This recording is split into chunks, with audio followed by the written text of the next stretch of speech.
So active आणि passive मध्ये फरक आहे की पॅसिव्ह हा इंडेक्सच्या वेट्सनुसार आणि अलोकेशन नुसारच गुंतवणूक करत राहील, म्हणूनच त्याला पॅसिव्ह म्हटलं जातं. तो स्वतःचं कुठलंही डोकं त्यामध्ये लावणार नाही, तर फक्त इंडेक्सला फॉलो करेल.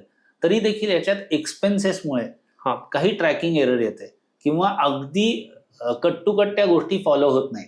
म्हणजे काय, तर समजा फंडांनी 12% रिटर्न दिलाय, परतावा दिलाय, पण एक्सपेन्स रेशो 0.50 आहे, तर तो 11.5% येईल. दुसरी गोष्ट, फंड वेटेजेस नुसार किंवा दिवसात ट्रेड करताना सुद्धा वर खाली होऊ शकतं प्रपोर्शन किंवा प्राइस मध्ये, त्याच्यामुळे मायनर ट्रॅकिंग एरर येऊ शकते.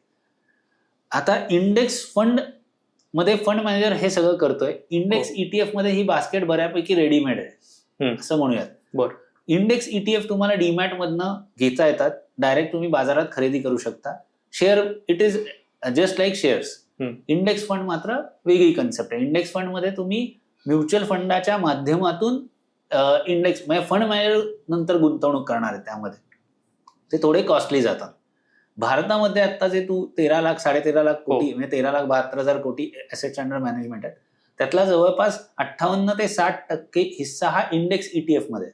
इंडेक्स फंडांमध्ये हार्डली 2 लाख कोटीच्या आसपास गुंतवणूक आहे. आणि मग गोल्ड सिल्वर ईटीएफ आहेत, काही टार्गेट मॅच्युरिटी फंड्स असतील. सो ह्याप्रमाणे भारतातलं पॅसिव्ह युनिव्हर्स आता दिसत आहे.